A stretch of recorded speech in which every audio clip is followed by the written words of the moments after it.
Sebelum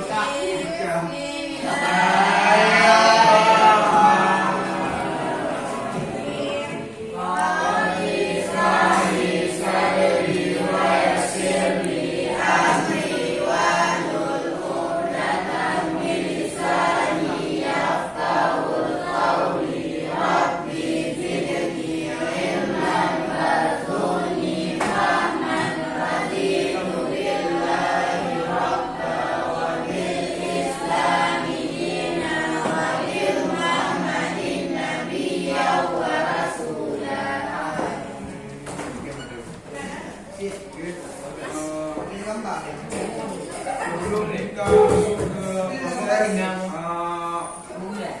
Islam Indonesia, siapa yang tahu di sini apa saja teori yang pernah masuk ke Indonesia, masuknya Islam ke Indonesia? Karena ada 3 teori. Teori apa aja? Siap. Apa? Siap. Siap. Kedua, Hindu Buddha. tuh bukan, tuh masuknya Hindu. Islam. Islam. Pak. Siap. Baik. Siap. Jarak. Di teori jaraknya, teori ini ditemukan oleh salah satu saudara Belanda dari Universitas Leiden pada abad 19 yang bernama Nicolai. Dia mengatakan bahwa proses gerakan Indonesia berasal dari Gujarat, yaitu pada abad ke-7 sampai ke-13. Kemudian menurut orang Arab bermazhab Syafi'i setelah bermukim di Gujarat dan melebar sejak awal Hijriah pada abad 7 Masehi. Namun penyebaran Islam Indonesia menurut UNESCO ini bukan dari Arab langsung. UNESCO bukan dari orang Arab langsung, melainkan pedagang Gujarat yang memeluk Islam, kemudian berdagang ke dunia timur termasuk di Indonesia.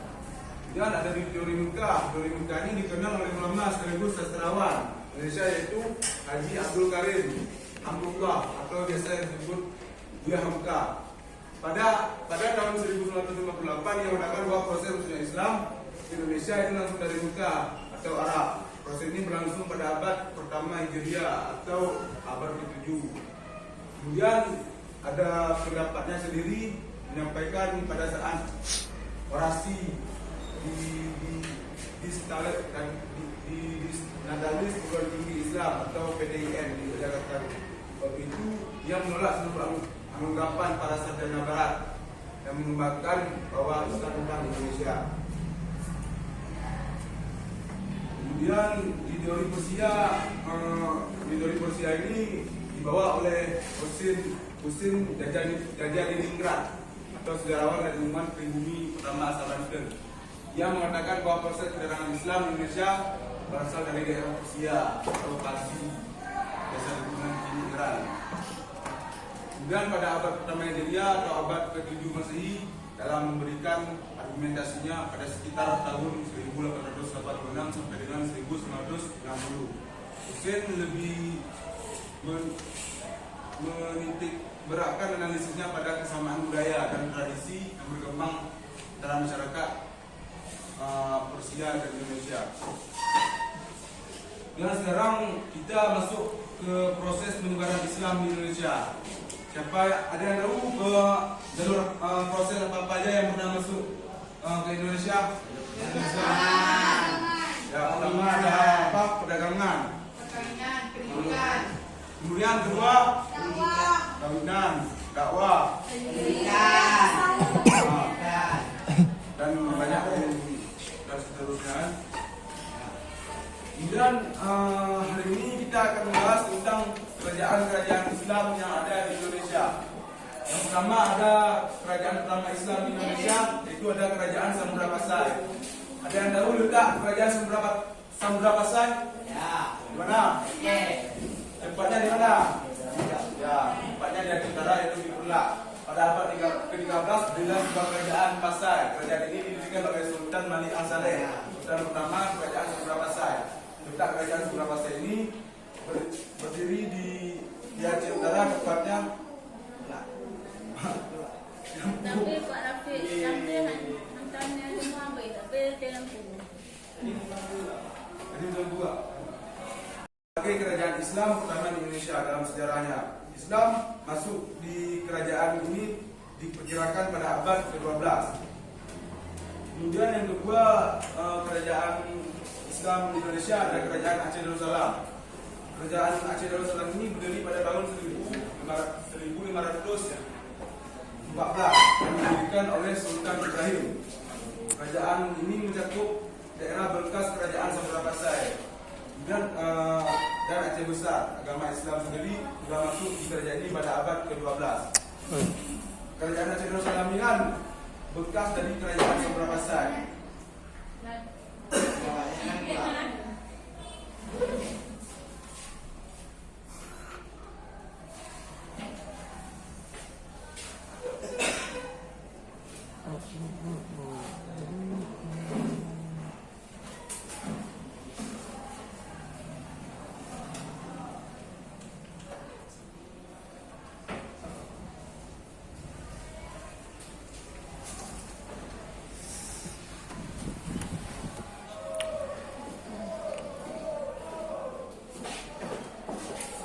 Kerajaan Aceh Darussalam sudah lama berdiri, mencakup dari daerah bekas kerajaan Samudra Pasai. Yang kedua, kemudian yang ketiga ada kerajaan Demak. Kerajaan Demak ini berdiri pada tahun 1478. Kerajaan Demak ini dipimpin oleh Raden Patah. Kemudian kerajaan Demak ini merupakan kerajaan Islam pertama di Pulau Jawa. Pulau Aceh kan di Aceh, di Pulau Jawa. Islam dipercaya telah ada sejak kepemimpinan Raden Patah, yaitu pada tahun 1478. Kemudian yang keempat ada kerajaan Islam Pajang. Kerajaan Islam Pajang ini adalah kerajaan yang didirikan oleh sosok Jaka Tingkir atau Sultan Adiwijaya pada tahun 1568.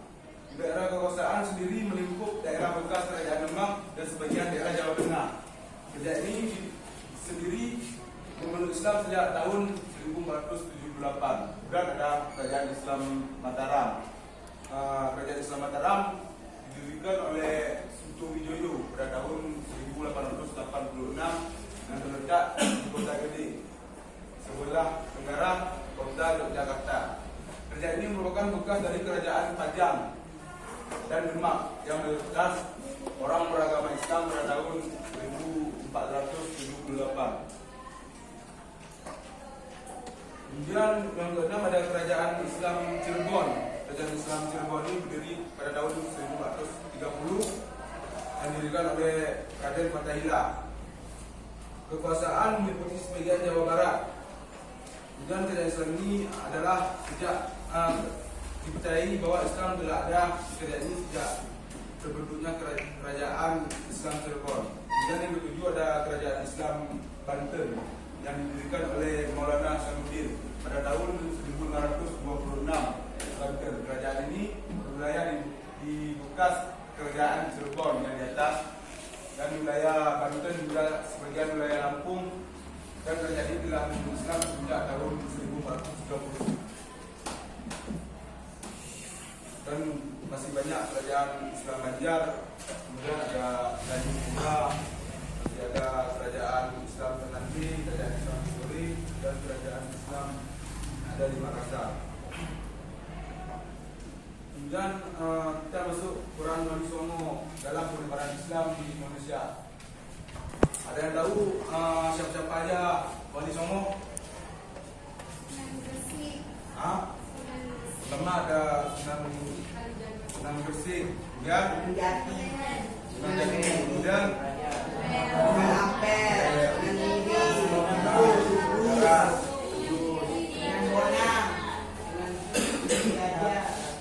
Wali Songo ini atau biasa yang disebut dengan Wali Sembilan. Wali Sembilan ini sendiri adalah sebuah majelis dakwah yang pertama kali didirikan oleh Sunan Gresik atau Sunan Maulana Malik Ibrahim pada tahun 1404 Masehi atau 808 Hijriah. Kemudian para Wali Songo adalah pembaharu masyarakat pada masanya. Pembaharu mereka terasakan dalam beragam bentuk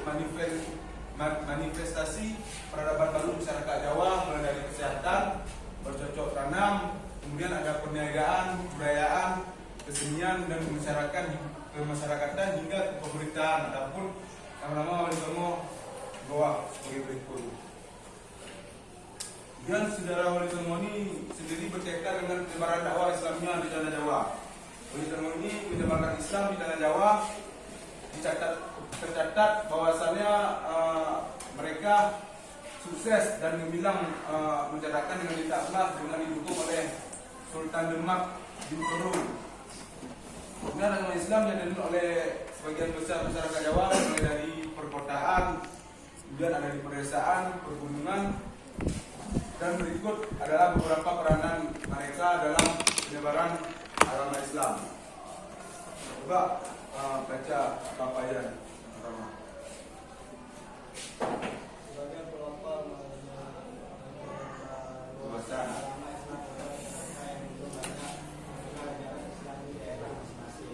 sebagai pembela dan pemuka agama Islam di masa hidupnya, sebagai orang yang ahli di bidang agama Islam, sebagai penasihat ajar kerajaan Islam dalam